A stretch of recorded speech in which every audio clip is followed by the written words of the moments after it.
विविध भारती।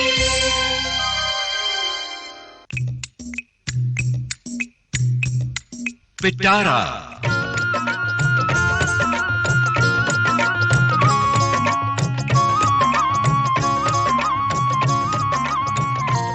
पिटारा में आज सेहतनामा।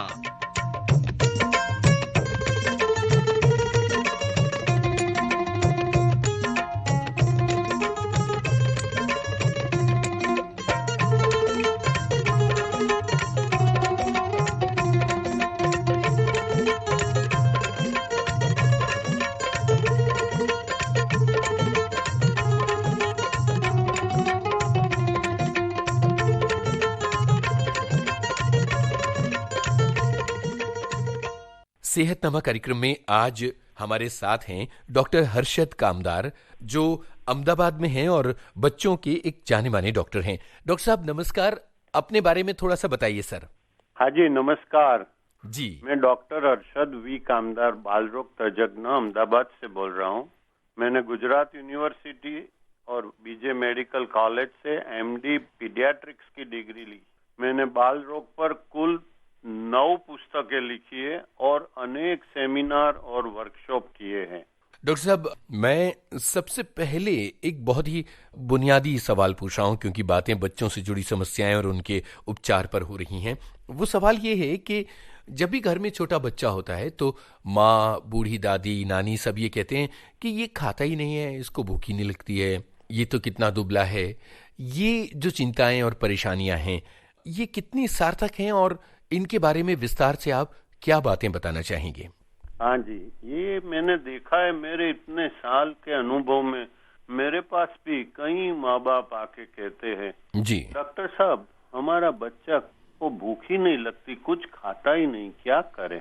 हर एक माँ बाप चाहते हैं कि उसका बच्चा बहुत खा पी कर मोटा हो जाए, लेकिन बच्चों का मोटापन, झाड़ियापन नहीं, तंदुरुस्त और नॉर्मल रहना अच्छा है। क्या बात है, वाह।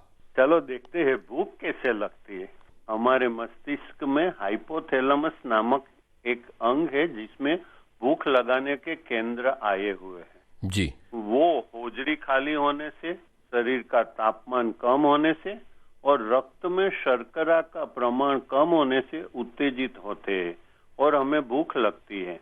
अगर बच्चा मीठी चीजें जैसे चॉकलेट, बिस्किट, पेस्ट्री, कैडबरी वगैरह खाता रहेगा तो उसका शुगर लेवल कम होगा ही नहीं। इसके बदले बच्चों को हरी सब्जी, फलियां और धान्य ज्यादा खाना चाहिए, जिससे बच्चे का शुगर लेवल कम रहेगा, उसको जरूरी प्रोटीन, ग्रोथ और विटामिन मिलते रहेंगे जो उसकी विकास के लिए जरूरी है। जी। बच्चों की होजरी हमारी होजरी से कंपैरिजन में छोटी होती है, इसलिए उसको दिन में 5-6 बार थोड़ा थोड़ा खाना देना उचित रहेगा। इसको हम स्मॉल फ्रीक्वेंट डाइट बोलते हैं।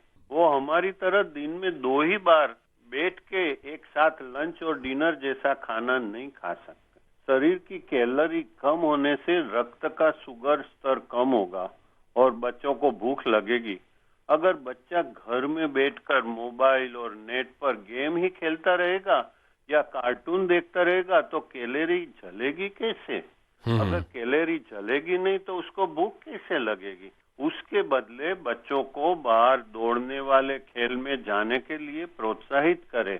कोई भी आउटडोर गेम अगर बच्चा खेलेगा तो उसकी कैलोरी जलेगी और कैलोरी जलने से बच्चों को भूख अच्छी लगेगी। अगर पूरे परिवार में एक ही बच्चा है तो वो खाने में चापलूसी करेगा। उसे दूसरे परिवार के जहाँ पे बच्चे ज्यादा है उसके साथ खाने पे बिठा दो। दूसरे बच्चों को खाते देखकर वो भी खाता हो जाएगा। माँ का और पापा का अमुक चीजें खिलाने का आग्रह बच्चों के ऊपर रहता है, जैसे कि टमाटर की सब्जी या तो फ्लावर की सब्जी। ऐसे तो वो सब्जी अच्छी है लेकिन वो बच्चे को अच्छी ना भी लगे।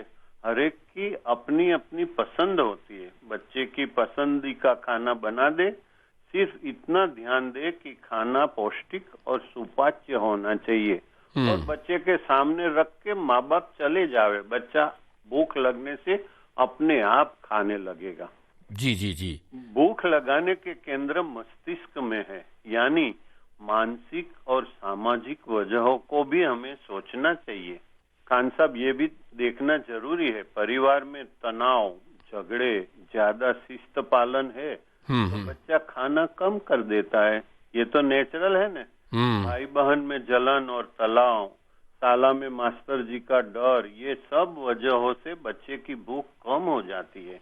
ये सब जानकारी लेके माँ बाप को इसका सुझाव करने पर बच्चा नॉर्मल खाना खाने लगता है। अगर बच्चे के शरीर में कोई भी कायमी संक्रमण, टीबी का असर, पीलिया या तो कैंसर की शुरुआत हो, या तो दिल की या गुर्दे की जन्मजात खामियां वगैरह शारीरिक रोगों से बच्चे की भूख कम हो जाती है। थायराइड स्राव की कमी, एनीमिया या कम पोषण वाले बच्चों को भी भूख कम लगती है। ये सब के लिए एक बार अपने बाल रोग विशेषज्ञ को बता के इसका इलाज करने से बच्चे की भूख अच्छी धीरे धीरे हो जाएगी।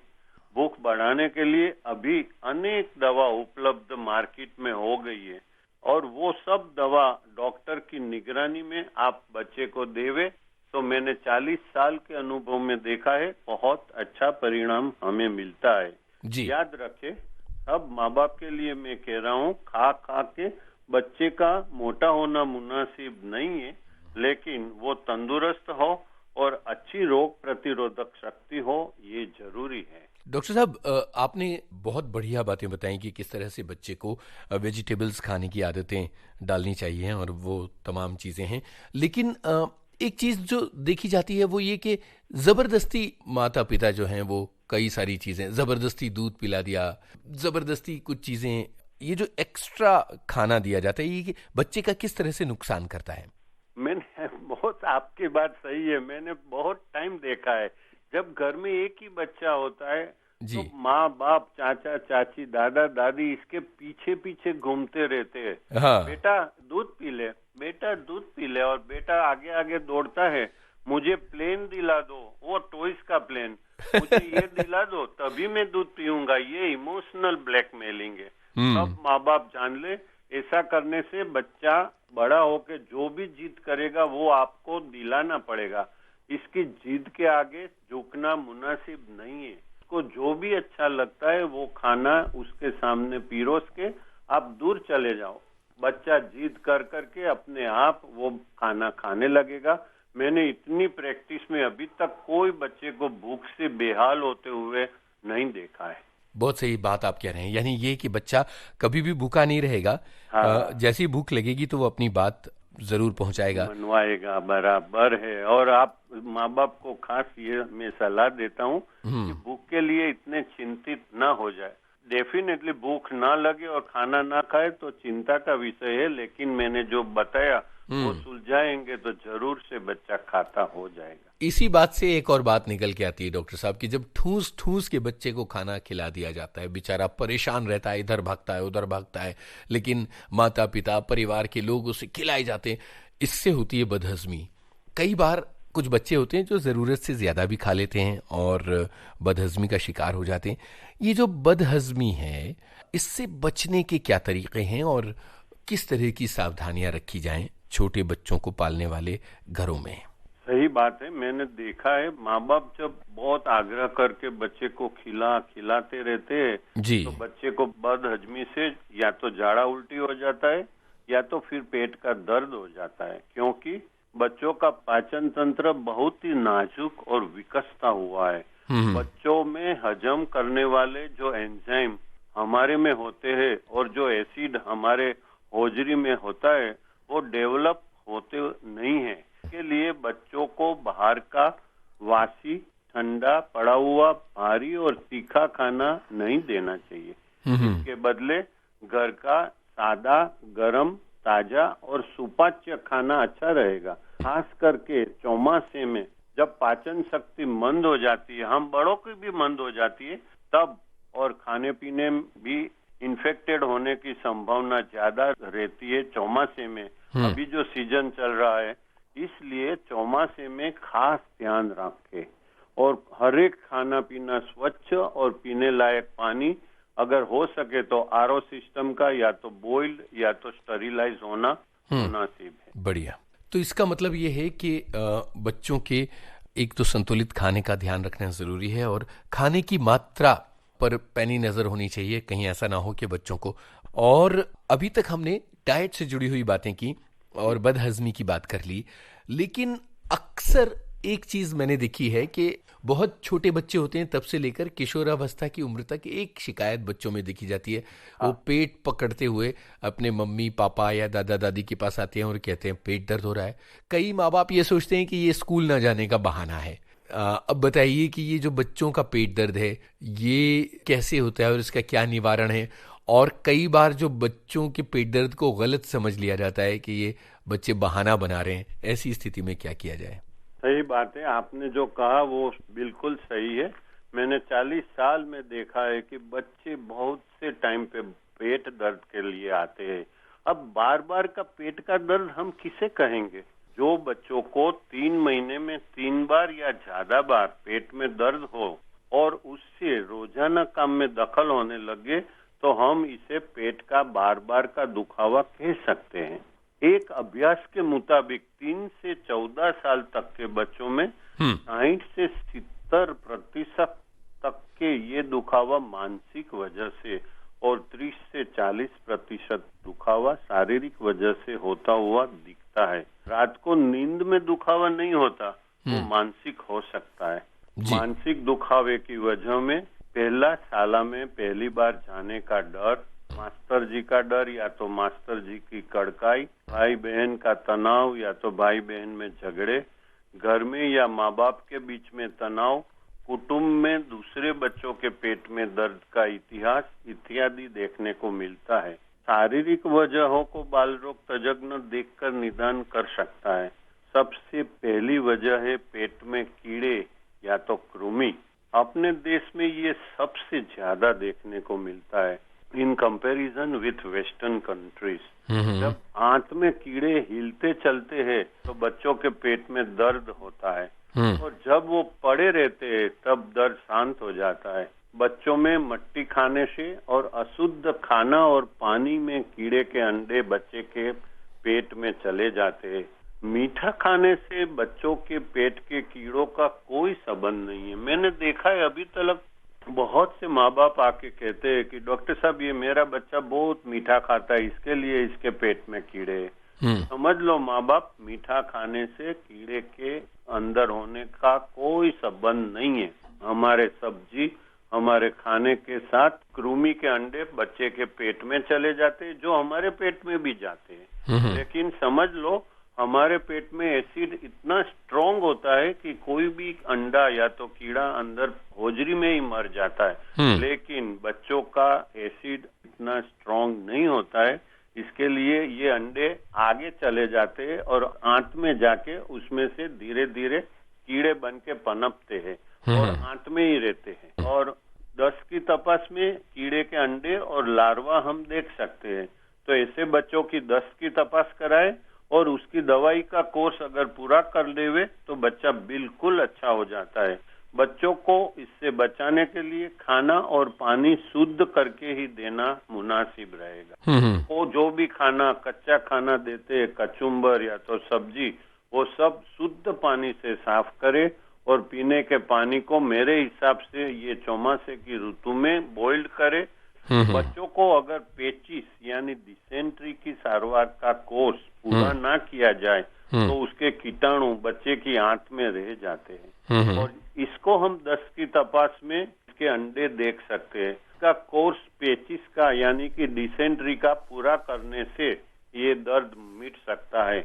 मैंने देखा है कई माँ बाप बच्चे के झाड़ा उल्टी कम हो जाए तो हम लोग जब एक हफ्ते का कोर्स लिख के देते हैं तो भी 2-3 दिन में बंद कर देते हैं। बिल्कुल। और फिर हफ्ते के बाद फिर आते हैं कि साहब इसको पेट में दर्द तो होता ही है। भाई अगर आप कोर्स पूरा नहीं करोगे तो उसके जो कीड़े हैं वो तो पेट में रहेंगे ही रहेंगे। तो डॉक्टर साहब जो भी आपको कोर्स देवे वो पूरा करना हमेशा बच्चों के लिए मुनासिब रहेगा।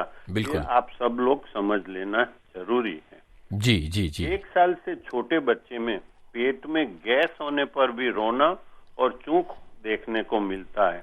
गैस कम करने के लिए बच्चों को माँ का दूध पिलाने के बाद कंधों पर लेके थप थप आने से डकार आएगा, बच्चा गा ऐसा बोलेगा, उसके साथ गैस बाहर निकल जाता है।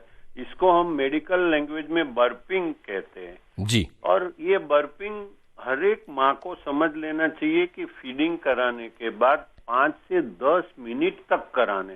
3 बार डकार बच्चा खाएगा और गैस निकल जाएगा तो अपने आप बच्चों में पेट के दर्द का और चूक के दर्द का दुखावा कम हो जाएगा और इसके साथ चूक के टीपे बच्चों को फायदा देता है। बड़े बच्चों में गैस का कारण बाहर का वासी तीखे खाने से हुई बदहजमी है। बाहर का बासी और तीखा खाना बच्चों को चौमासे में खास करके नहीं देना चाहिए। हमारे बच्चे को घर का ताजा स्वच्छ और सादा खाना, मैंने पहले बोला, वो देना अच्छा रहेगा। गुर्दे में और पेशाब की नलियों में भी संक्रमण होने पर चूक आके दर्द होता है। कभी इसमें पथरी भी हो सकती है। छोटे बच्चों में भी हमने पथरी का यानी कि यूरिनरी स्टोन का होना संभावित देखा है। संक्रमण की सारवार और पथरी को निकालने से ये दर्द अच्छा हो जाता है जी। बच्चों की होजरी में एच पाइलोरी नामक कीटाणु के संक्रमण से अल्सर या एसिडिटी बच्चों में भी हो सकती है, जिसकी दवाई से दर्द मिट सकता है।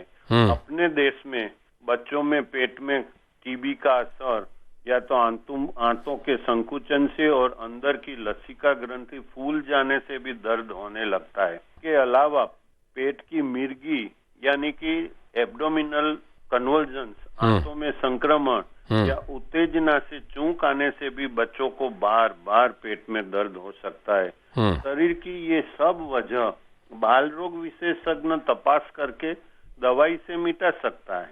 मानसिक कारणों को मनोचिकित्सक जानकारी देके उसकी वजह दूर करे तो दुखावे में फायदा दिखता है, लेकिन इसमें ज्यादा लंबी चिंता करना जरूरी नहीं है। बिल्कुल। तो डॉक्टर साहब, ये तमाम बातें आपने एकदम विस्तार से बताई कि बच्चे के पेट दर्द की स्थिति में क्या करना चाहिए माता पिता को। जी। अब मुद्दा ये है कि कई बार मनोवैज्ञानिक कारण पेट दर्द के होते हैं। आपने बताया कि यहाँ तक कि भाई बहन का झगड़ा भी जो है वो उसकी वजह बन सकता है। सही है। तो क्या डॉक्टर इसका भी इलाज करते हैं या ये समय के साथ ठीक होता है?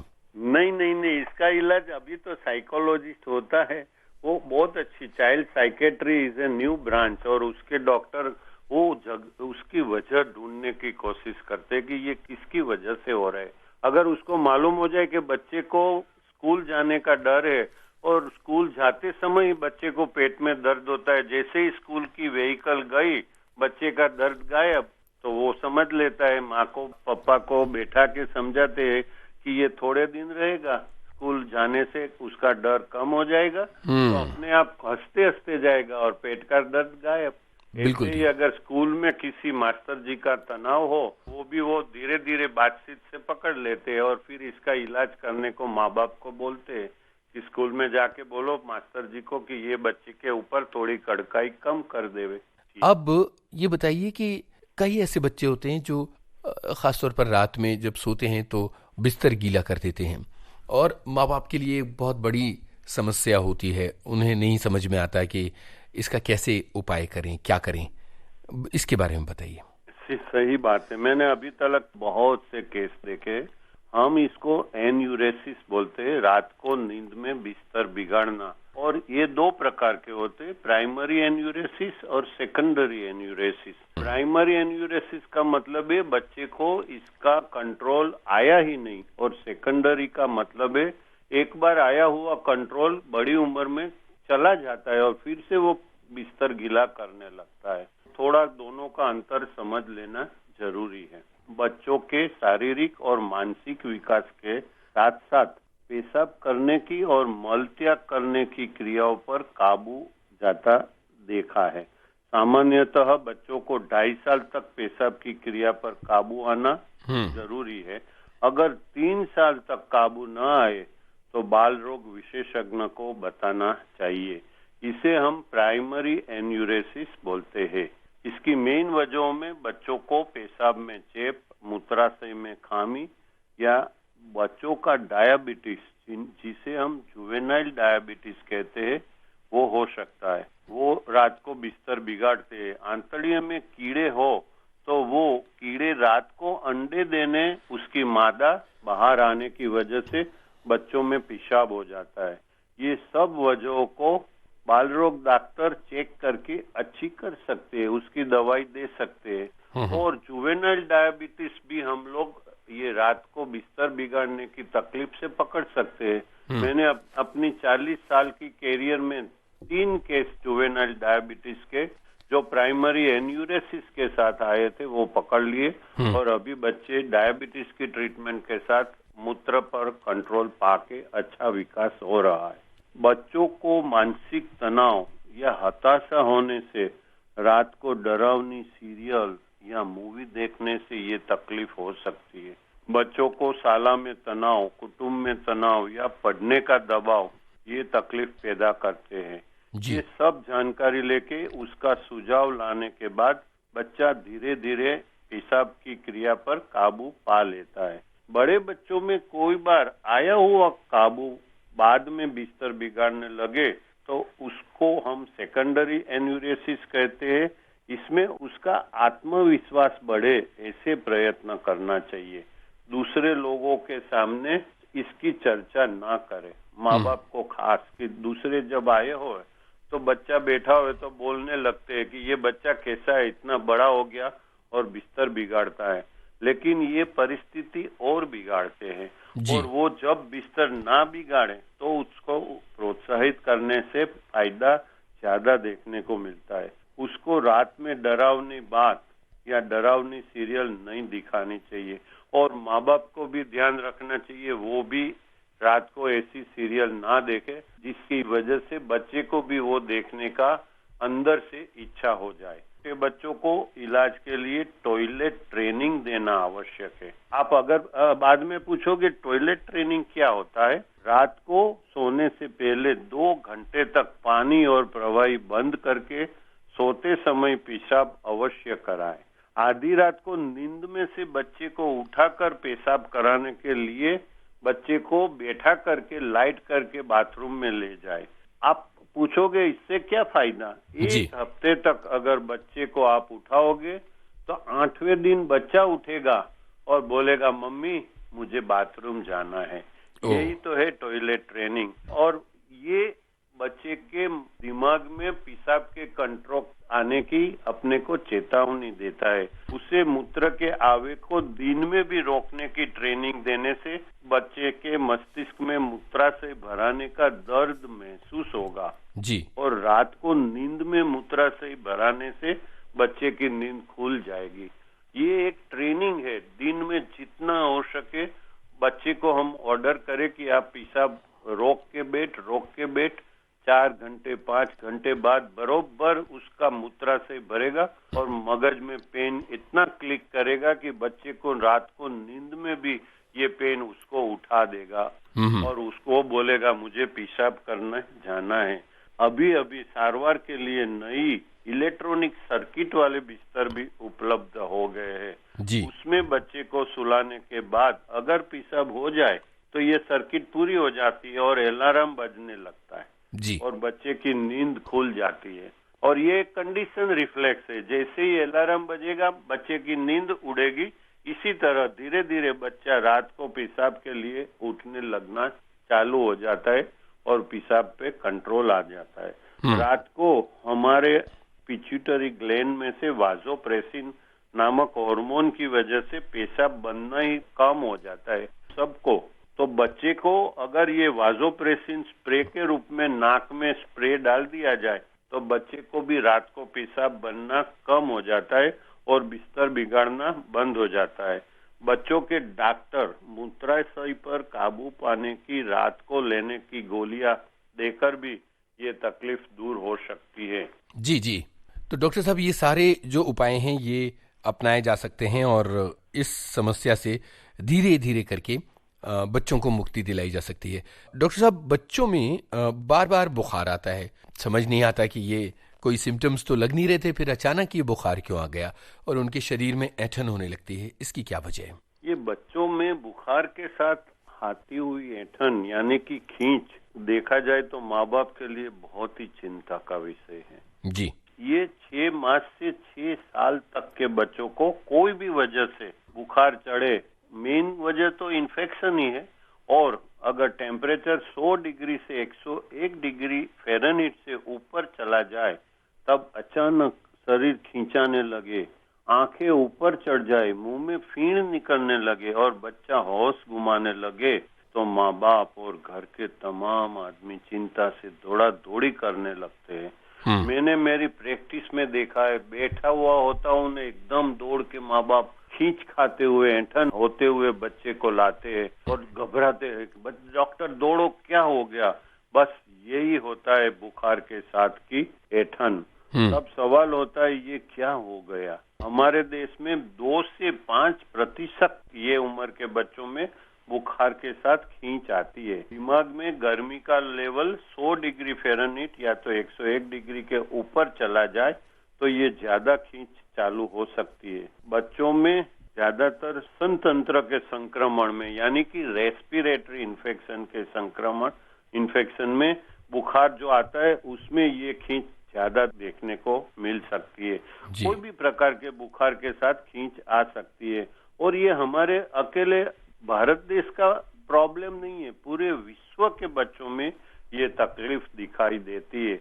हर एक बच्चे का बुखार का थ्रेशोल्ड लेवल अलग अलग हो सकता है। कोई बच्चे को 100 डिग्री के ऊपर बुखार जाए तो खींच आ सकती है, कोई को 101 के ऊपर बुखार होने से खींच आती है। लेकिन समझ लीजिए 6 महीने से 6 साल तक ही ये प्रॉब्लम देखने को मिलती है। ये खींच 2 प्रकार की होती है।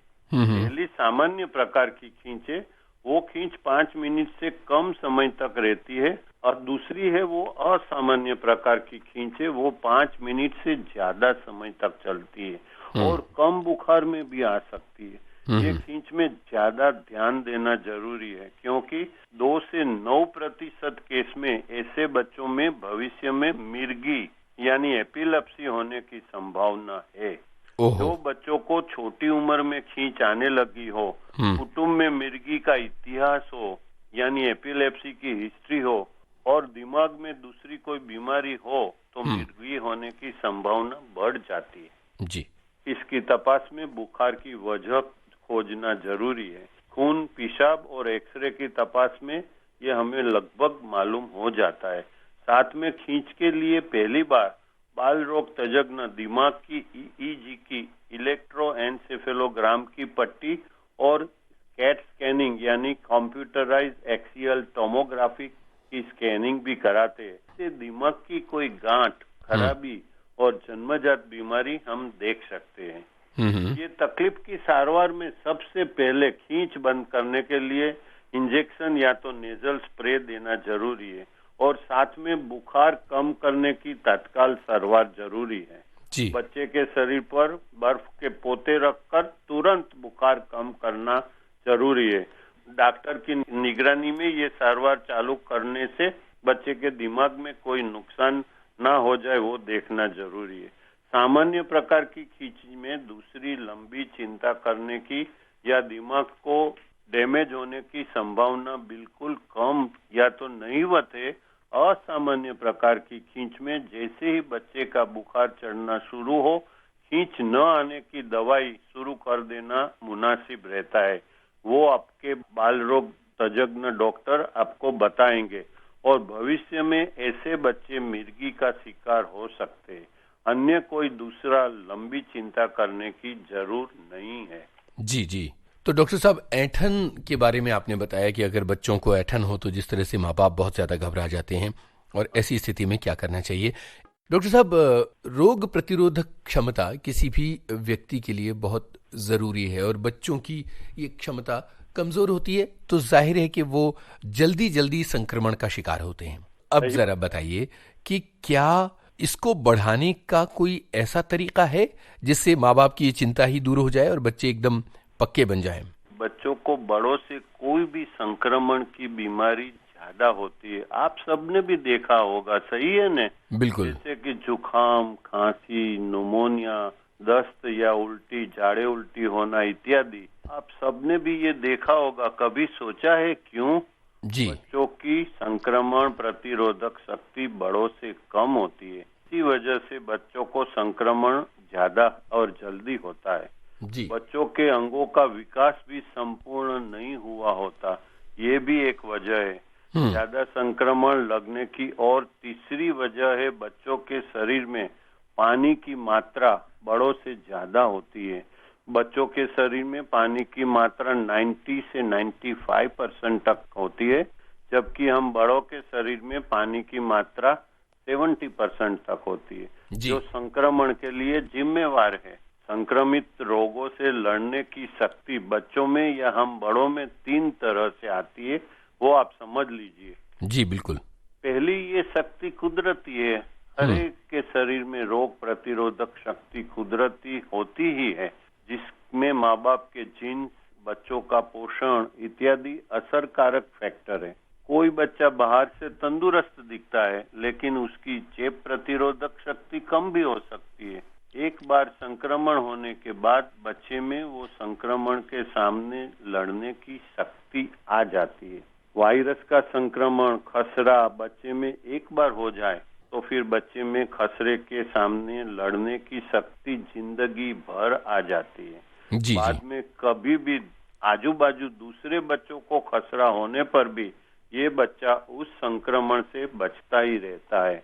ये ही सिद्धांत पर हमने टीके का आविष्कार किया है। जी। जैसे लोहा लोहे को काटता है, उसी तरह टीके के अंदर वही संक्रमण के जीवाणु या वायरस निष्क्रिय करके, मार के या प्रोटीन के रूप में टीके तैयार करते हैं, जिससे बच्चे को वो संक्रमण होता नहीं है, लेकिन उसके उस चेप के सामने लड़ने की रोग प्रतिरोधक शक्ति आ जाती है। जब सचमुच बाहर से वायरस के वो संक्रमण का हमला होता है, बच्चा उसका शिकार बनता ही नहीं है। ने अच्छा आइडिया? बिल्कुल बिल्कुल। इस तरह हम बच्चे को टीके देकर संक्रमित रोगों से सुरक्षित कर सकते हैं। हर एक बच्चे को उसके शेड्यूल के मुताबिक टीके लगवाना हर एक माँ बाप का फर्ज है। और अब तो हम हर एक government dispensary, municipal corporation dispensary में ममता कार्ड इधर गुजरात में देते, जिसमें हम लोग मोस्ट ऑफ दी वैक्सीन यानी कि टीके फ्री में देते हैं। इसका लाभ माँ बाप को अवश्य लेना जरूरी है। अब तीसरा रोग प्रतिरोधक शक्ति का स्वरूप है तैयार रेडीमेड रोग प्रतिरोधक शक्ति। सुनने में अजीब लगता है न, क्या संक्रमण प्रतिरोधक शक्ति भी बिकने लगी है? हाँ, जरूरी है, जरूर ये बिकती है। धनुस्तंभ यानी कि टिटेनस जैसी बीमारी में तैयार एंटी टेटेनिक सीरम उपलब्ध है, इससे ये रोग मिट सकता है। और ये एंटी टेटेनिक सीरम हम घोड़े के सीरम में से बनाते हैं। घोड़े को हम आर्टिफिशियल टिटेनस पैदा करते हैं। जब घोड़ा खींच खाने लगे तब उसके खून में एंटी टिटेनिक एंटीबॉडीज बहुत मात्रा में पैदा हो जाता है, और वो घोड़ा फिर हम उसका ब्लड खींच के उसका एंटी टिटेनिक सिरप रेडीमेड रूप में यूज कर सकते हैं। देखा कैसा आइडिया है? इंसान खुद के बचने के लिए कैसे कैसे तरीके आजमाते हैं। बिल्कुल बिल्कुल सही कहा आपने। तो डॉक्टर साहब, आपने बताया कि किस तरह से संक्रमण से बचाने के लिए दवाएं और टीके तैयार किए गए हैं और ये उपाय इंसान ने खुद को बचाने के लिए कैसे कैसे किए हैं। लेकिन कई बार ये होता है कि बड़े तंदुरुस्त बच्चे भी अचानक संक्रामक रोगों के शिकार नजर आते हैं। मतलब ये देखने में तो नहीं लगता कि इनकी प्रतिरोधक क्षमता पर कोई असर पड़ा होगा, फिर क्या हो जाता है ये? नहीं, ये सीजनल जो चेंज होता है जी, इसमें गर्मी ठंडी भेज का प्रमाण बढ़ जाता है, तो बच्चे संक्रमण के ज्यादा शिकार इसके लिए होते हैं कि उसकी रोग प्रतिरोधक शक्ति बड़ों से कम ही होती है, धीरे धीरे डेवलप होती है। और 6 से 10 साल के बाद जब बच्चा बड़ा हो जाए तो उसकी रोग प्रतिरोधक शक्ति धीरे धीरे अच्छी हो जाती है। मैंने पहले भी बताया, बच्चों के शरीर में पानी, जैसे नवजात शिशु से 1 साल के बच्चे को आप देखोगे तो उसके शरीर में पानी 90 से 95% है, और ये पानी ही संक्रामक रोगों का मुख्य कारण है जी। और बच्चों के ऑर्गन्स भी धीरे धीरे डेवलपिंग होते हैं, तो जो रोग प्रतिरोधक तंत्र है वो हमारे शरीर में खून में व्हाइट ब्लड सेल्स है, काकड़ा है, आंतड़ियों, आंत के अंदर पेयर्स पेचिस है, स्प्लीन यानी कि बरोड़ है, उसके अंदर डेवलप हुए होते हैं बड़ों के शरीर में, लेकिन बच्चों के शरीर में अभी वो डेवलपिंग है। तो धीरे धीरे ये बच्चे के शरीर में डेवलप होके बच्चे को रोग से बचाने के लिए मदद कर सकते हैं। वहां तक माँ बाप को देखना चाहिए कि बच्चे को संक्रमण जैसा लगे कि तुरंत ही बच्चों के डॉक्टर के पास चले जाए। जी डॉक्टर साहब, हमने संक्रमण वाले रोगों की शिकायत जो होती है उस पर बात कर ली है, हमने तमाम दूसरी चीजों पर बात कर ली है, लेकिन पोषण की बात करनी बहुत जरूरी है। सितंबर के पहले सप्ताह में पोषण सप्ताह भी मनाया जाता है और बच्चों का जो न्यूट्रिशन है ये माता पिता के लिए, पेरेंट्स के लिए, परिवार के लिए बहुत बड़ी चुनौती और समस्या होती है।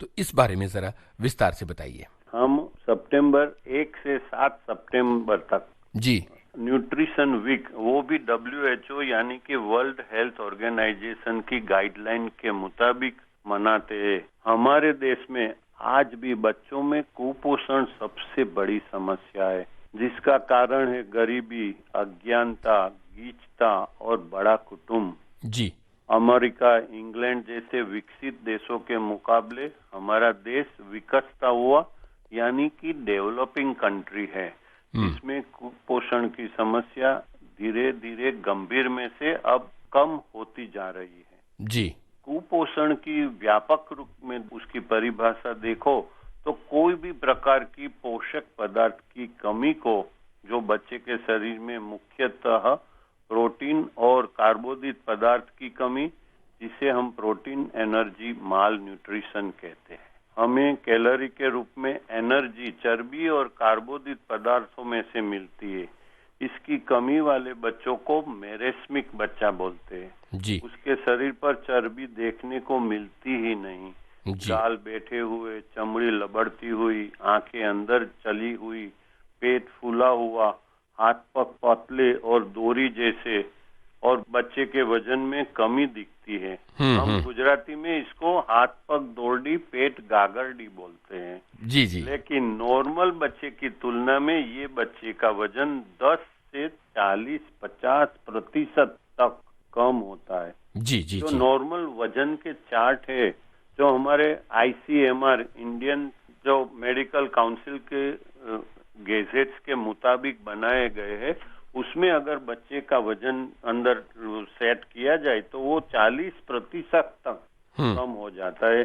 दूसरी है प्रोटीन की कमी। प्रोटीन की कमी वाला बच्चा थका हुआ और चीड़ियल दिखता है। जी इसको हम क्वाशियोर करके, उसकी चमड़ी पर काले और लाल दाग दिखते हैं, बाल पतले, जल्दी गिरने वाले और बुखरे होते, उसका मुंह फूला हुआ, पाँव में सूजन और चेहरा भी सूजा हुआ होता है। ऐसे कुपोषण वाले बच्चों की रोग प्रतिरोधक शक्ति बिल्कुल कम होने से ये बच्चे बार बार चेप से परेशान होते हैं। जी जी इसको बार बार जुकाम, खांसी, न्यूमोनिया और झाड़ा उल्टी होते ही रहते हैं। इससे वो ज्यादा कुपोषित हो जाता है और इससे उसको चेप के हमले ज्यादा होता है।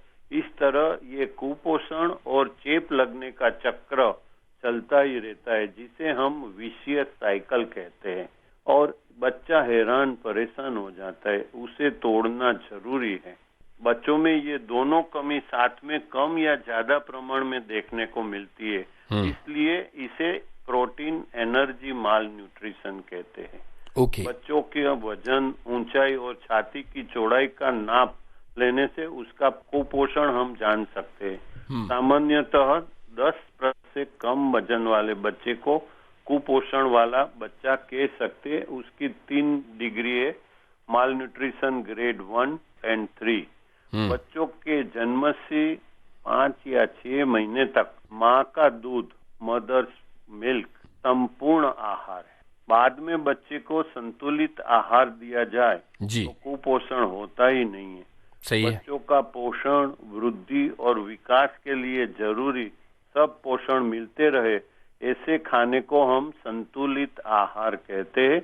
इसको इंग्लिश में बैलेंस्ड डाइट कहते हैं। जी। इसके लिए माँ बाप को खाद्य पदार्थों और उसके पोषक घटकों की जानकारी होना आवश्यक है।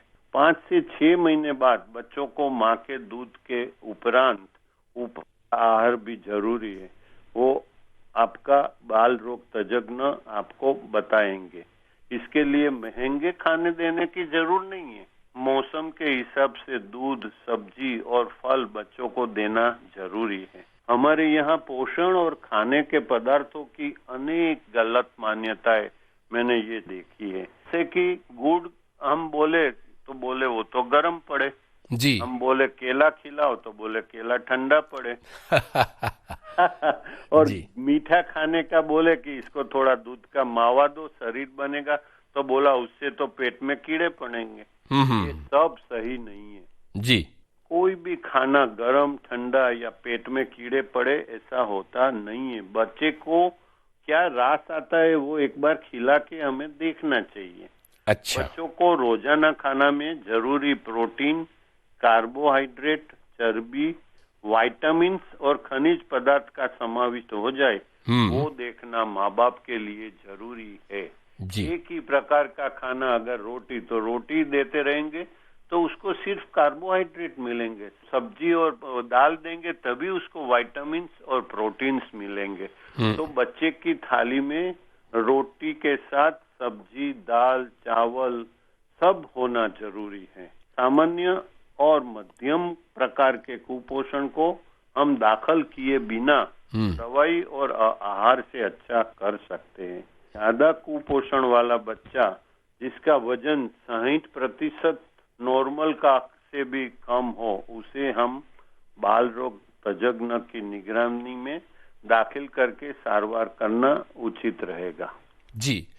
तो डॉक्टर साहब बहुत विस्तार से आपने ये बातें बताई कि किस तरह से कुपोषण वाली बात जो है उससे निपटा जा सकता है और बच्चों को एक सही देखभाल दी जा सकती है। जाहिर है कि जब बातें हम बच्चों की समस्याओं की कर रहे हैं तो भ्रांतियों की बात भी कर लें आखिर में। जैसे कि आपने कहा कि गुड़ गरम और केला ठंडा, इस तरह की मान्यताएं लोगों के जहन में होती हैं और वो तो ज़रा बच्चों की परवरिश से और उनकी सेहत से जुड़ी हुई कुछ भ्रांतियां जो इतने वर्षों के आपके करियर में आपके सामने माता पिता लेकर आए हों उनके बारे में बताइए और उनका निदान बताइए। गलत मान्यताएं मैंने सबसे ज्यादा जो देखी है हमारे इधर गुजरात में जी। तो दांत आते समय माँ बाप में चलती हुई गलत मान्यताएं बहुत है। हाँ। जब पहला दांत लगभग मैंने देखा है 6 से 7 महीने में बच्चे में आता है जी। और बच्चे में झाड़े उल्टी होने लगते हैं तो माँ बाप बोलते हैं डॉक्टर साहब दांत आए इसके झाड़े हो गए। लेकिन दरेक माँ बाप को समझना जरूरी है कि जब दांत अंदर की मसूड़ों को फाड़ के बाहर आता है तो दांत के मसूड़ों में बच्चे को इचिंग यानी कि ववराट होने लगता है, चचराट होने लगता है और जो भी चीज बच्चे के हाथ में आती है वो मुंह में डाल देता है। और ये अगर उसके हाथ में चप्पल या तो शूज आ जाएगा तो वो मुंह में डालेगा, उसके ऊपर लगे हुए अनेक कीटाणु बच्चे के पेट में चले जाएंगे और ये कीटाणु के चेप से हुए झाड़े उल्टी है। लेकिन माँ बाप बच्चे के दांत के आने से झाड़े उल्टी को जोड़ देते हैं। तो इसमें क्या होता है कि जब मेरे पास यानी कि कंसल्टेंट के पास बच्चे को लेके माँ बाप आते हैं तो 3-4 दिन के बाद आते हैं क्योंकि वो समझते हैं कि दांत के जाड़े 2-3 दिन दांत की ममरी देने लगते हैं। दांत की ममरी में दूसरा कुछ भी नहीं है, विटामिन डी हाई डोज में 6 लाख यूनिट्स विटामिन डी आता है। तो एक दूसरे की देखा देखी से चर्ची से हर एक माँ बाप बोलते हैं दांत की ममरी दिया और चालू झाड़े में वो विटामिन डी का हाई डोज देते। इसकी वजह से जब हमारे पास बच्चा आता है तब डिहाइड्रेशन ग्रेड 3-4 यानी कि बहुत आगे बढ़ा हुआ डिहाइड्रेशन, जल का शोषण हुआ बच्चा आता है तब हमें उसे सीधा इंट्रावीनस फ्लूइड के लिए दाखिल करना पड़ता है। तो मुझे सब माँ बाप से गुजारिश है कि बच्चे के दांत का झाड़े उल्टी से, कफ, सर्दी से, ताव से कोई संबंध नहीं। बिल्कुल। हाँ, एक ही चीज समझ लीजिए, मसूड़ों को फाड़ के आते हुए दांत से बच्चे को चेप लगने से बचाए। बच्चे को वो दांत आते समय का जो टॉय होता है वो स्वच्छ करके हर एक माँ बाप रखे और बच्चे के हाथ में पकड़ा देवे तो जब भी उसको अंदर मसूड़े में इचिंग होएगा वो टॉय स्वच्छ होएगा वही मुंह में डालेगा जिसके उसको चेप कम लगेगा। जी जी। दूसरी मैंने गलत मान्यता अभी बोला वो ही है कि जब हम बोलते हैं कि बच्चे को हाई कैलोरी डाइट दो तो बोले कि साहब हाई कैलोरी में शू क्या देने का, बोलते हैं दूध का मावा, पेंडा, बर्फी। ये तो सब नहीं दे सकते, मीठे चीज से तो बच्चे को कीड़े पड़ेंगे। मैं जब बोलता हूँ हाई प्रोटीन डाइट तो बोले कि क्या देवे। मैं बोलता हूँ सस्ता हाई प्रोटीन तो सिंग चने हैं जो हमारे इंडिया में बहुत सस्ते और उपलब्ध है। तो बोले नहीं, चने तो वाइडे पड़े, सिंग तो कफ करावे। अब ना सिंग कफ कराती है ना चने वाइडे पड़ते हैं। और सबसे अच्छा हाई प्रोटीन डाइट हमारे देश के लिए जो उपलब्ध है वो सिंग चने है। अन्यथा हम सूखे मेवे भी दे सकते हैं, काजू, आलू, बादाम। उसमें फोस्फोलाइपिड्स भी ज्यादा है और उसमें प्रोटीन्स भी बच्चे के वृद्धि और विकास के लिए बहुत अच्छे देखने को मिलते हैं। जी, तो डॉक्टर साहब बहुत सारी भ्रांतियों के बारे में भी आपने बताया। जाहिर है कि आम जनता कई बार जब जागरूक नहीं होती और बहुत पुष्ट बातें नहीं होती उनके पास, तो वो इस तरह की भ्रांतियों से काम लेती हैं। डॉक्टर साहब हमेशा भ्रांतियों को दूर करने के लिए सहयोगी साबित हो सकते हैं, तो बच्चों को हमेशा अपने डॉक्टर के पास लेके जाएं और उनकी सलाह के जरिए ही दवाएं दें और इलाज करें। डॉक्टर साहब आपसे बात करके बहुत अच्छा लगा। बहुत सारी ज्ञान की बातें आपने हमारे श्रोताओं को बताई हैं और इन बातों के जरिए निश्चित रूप से उन्हें मदद मिलेगी अपने बच्चों की बेहतर परवरिश के लिए। तो अहमदाबाद के प्रसिद्ध बाल रोग चिकित्सक डॉक्टर हर्षद कामदार जी, आपका बहुत बहुत शुक्रिया। इस कार्यक्रम के रिकॉर्डिंग इंजीनियर निखिल धामापुरकर और प्रस्तुतकर्ता रामकरण मीणा। तो अब अपने दोस्त यूनुस खान को दीजिए इजाजत। नमस्कार।